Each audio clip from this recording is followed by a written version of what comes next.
भारत का पहला और सबसे बड़ा हीलिंग कॉरिडोर अब बनने को तैयार है। अपने आप में देखा जाए तो हीलिंग कॉरिडोर एक मेगा प्रोजेक्ट है जो कि न सिर्फ यहां पर भारत को इसका फायदा मिलने जा रहा है, बल्कि दो बड़ी सिटीज को एक दूसरे से कनेक्ट करते हुए राज्य को भी इसका बड़ा फायदा होगा। लेकिन सवाल यह है कि आखिर यह बन कहां रहा है, किन दो बड़ी सिटीज को इससे जोड़ेंगे, हीलिंग कॉरिडोर में आखिर क्या क्या शामिल होने जा रहा है और भारत को किस तरीके का फायदा है, क्या इससे रोजगार बढ़ेंगे या किस तरीके की इंडस्ट्री को इसका फायदा होगा, और भारत में इसके बन जाने से किस तरीके के डेवलपमेंट और यहां पर विकास को किस तरीके से फायदा होगा, उन सारी चीजों को आपको इसमें हम एक्सप्लेन करेंगे। आप भी समझ लीजिए कि भारत का ये हीलिंग कॉरिडोर क्या है और इससे आपको क्या कुछ यहां पर मिलने जा रहा है। सबसे पहले देखा है तो ये मेगा प्रोजेक्ट जो अपने आप में यहां पर भारत का हीलिंग कॉरिडोर है, ये कुछ और नहीं बल्कि यहां पर इंदौर से उज्जैन को कनेक्ट करने वाला यहां पर अपनी तरीके का पहला प्रोजेक्ट है। इसे हीलिंग कॉरिडोर क्यों कहते हैं, ये बन कहां रहा है, इसमें क्या कुछ शामिल है वो समझिए। सबसे पहले ध्यान दीजिएगा, इंदौर और उज्जैन दो बड़ी सिटीज को कनेक्ट करेगा ये हीलिंग कॉरिडोर, और इसमें यहां पर मेडिकल टूरिज्म और वेलनेस हब के तौर पर इसे विकसित करने की योजना है। Medical sector, pharma industry, wellness centre के तौर पर देखा जाए तो ये दो बड़ी सिटीज में आपको इस कॉरिडोर के किनारे इससे रिलेटेड पूरी इंडस्ट्री को डेवलप किया जाएगा। और देखा जाए तो यहां पर इंदौर उज्जैन कॉरिडोर में आपको सरकार का लक्ष्य यह है कि इसे एक धार्मिक पर्यटन का केंद्र न रहे, बल्कि साथ ही साथ देखा जाए तो स्वास्थ्य सेवाओं को राष्ट्रीय और अंतर्राष्ट्रीय स्तर पर एक केंद्र के तौर पर इस हीलिंग कॉरिडोर को विकसित करना। यहां पर अगर हम देखें तो एकीकृत विकास योजना के जो सबसे प्रमुख पहलू इसमें शामिल होने जा रहे हैं, उसमें आपको अस्पताल, मेडिकल रिसर्च, आयुष, योग, वेलनेस सुविधाएं और साथ ही साथ इसमें मेडिकल टूरिज्म भी शामिल होगा। यानी कई लक्ष्य एक कॉरिडोर के माध्यम से प्राप्त करने की कोशिश होगी। सवाल यह है कि आखिर इंदौर और उज्जैन को इसके लिए क्यों चुना गया है, इन दो बड़े शहरों में ही यहां पर यह हीलिंग कॉरिडोर क्यों बनाया जा रहा है। सबसे पहले अगर आपको बताएं, इस समय इंदौर जो है मध्य भारत का सबसे बड़ा आर्थिक और स्वास्थ्य केंद्र के तौर पर ऑलरेडी अपनी एक पहचान बना चुका है। सुपर स्पेशलिटी यहां पे हॉस्पिटल है, बेहतर एयर कनेक्टिविटी है और साथ ही मेडिकल शिक्षा का यहां पर एक मजबूत आधार है। इसके अतिरिक्त अगर दूसरी तरफ हम यहां पे देखें उज्जैन के बारे में, तो उज्जैन जो है ऑलरेडी यहां पे एक रिलीजियस यहां पर आपको देखा जाता है सिटी है, जहां पे महाकालेश्वर ज्योतिर्लिंग है। हर वर्ष यहां पे लाखों श्रद्धालु आते हैं और धार्मिक और सांस्कृतिक महत्व का आपको केंद्र है। इस कारण से दो अलग अलग सिटी, दो अलग अलग यहां पे पहलू, एक तरफ बड़ी जनसंख्या, एक तरफ शिक्षा और मेडिकल, और दोनों जगहों पर इसे कनेक्ट करके आपको इसका फायदा उठाने की कोशिश की जा रही है।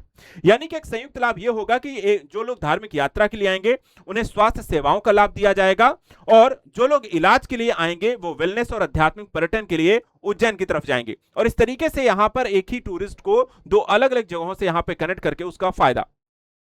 तो क्या क्या बनने वाला है, सवाल अगला आता है कि क्या क्या बनेगा इस हीलिंग कॉरिडोर के अंतर्गत और किस तरीके की सुविधाएं यहां पर लोगों को मिलेंगी, क्या कुछ फायदा यहां पर आपको होने जा रहा है।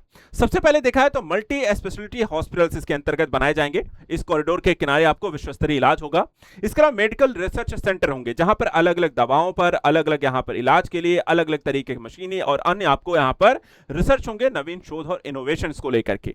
इसके अलावा डायग्नोस्टिक हब बनाए जाएंगे, जो कि यहां पर एडवांस जांच और रिपोर्टिंग को लेकर के आपको भारत के सबसे एडवांस लैब और अन्य तरीके के यहां पर आपको कंस्ट्रक्शन डेवलप होंगे।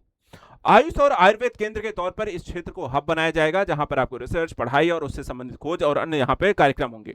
योग एवं ध्यान केंद्र के तौर पर यहां पे मानसिक शांति के केंद्र के तौर पर भी से विश्व में यहां पर आपको डेवलप किया जाएगा।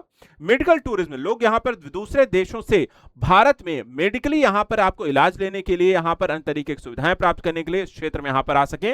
और मेडिकल ट्रेनिंग इंस्टीट्यूट भी बनाए जाएंगे, यानी कि जो भी यहां पर आपको IIM जो नीट इत्यादि के माध्यम, या फिर हम कह सकते हैं आपको MBBS और अन्य तरीके के यहाँ पे डॉक्टर्स यहाँ आपको बन के आते हैं, उनको ट्रेन किया जाएगा। अलग अलग फील्ड से रिलेटेड यहाँ पर सारी ट्रेनिंग सेंटर्स होंगी और यहाँ पर ट्रेन होने के बाद ही उनको नियुक्ति दी जाएगी। डिजिटल हेल्थ सिस्टम बनाए जाएंगे, यानी कि डिजिटल रिकॉर्ड्स मेंटेन करना और स्मार्ट हेल्थ केयर भी आपको इसमें शामिल होंगी। यानी आप कह सकते हैं कि विश्व स्तरीय सुविधाओं से युक्त आधुनिक इंफ्रास्ट्रक्चर, अत्याधुनिक वेलनेस अनुभव, स्वास्थ्य पर्यटन को बढ़ावा और रोजगार और आर्थिक विकास से सम्मिलित यहां पर आपको यह पूरा हीलिंग कॉरिडोर विकसित किया जाएगा। फायदा क्या होगा, फायदा यह होगा कि दो चीजें होंगी, एक तरफ आपको रोजगार बढ़ेगा, दूसरी तरफ आपको इकोनॉमी को बूस्टअप मिलेगी। रोजगार की चलिए बात कर लेते हैं, तो यहां पर आपको जब ये कॉरिडोर विकसित होगा तो नए डॉक्टरों की मांग तेजी से बढ़ेगी, जो विशेषज्ञों की मांग बढ़ेगी, कर्मचारियों की यहां पर मांग बढ़ेगी इन यहां पर हॉस्पिटल्स के लिए। नर्सिंग सेक्टर का तेजी से विकास होगा क्योंकि नर्सिंग स्टाफ की बड़ी और जनरल यहां पर रोजगार आपको तेजी से इन सेक्टर्स के इस पूरे कॉरिडोर में अगर आपको इस तरीके से विकसित करेंगे तो वहां पर बड़ी संख्या में आपको इन संसाधनों के मानव संसाधन की भी जरूरत पड़ेगी।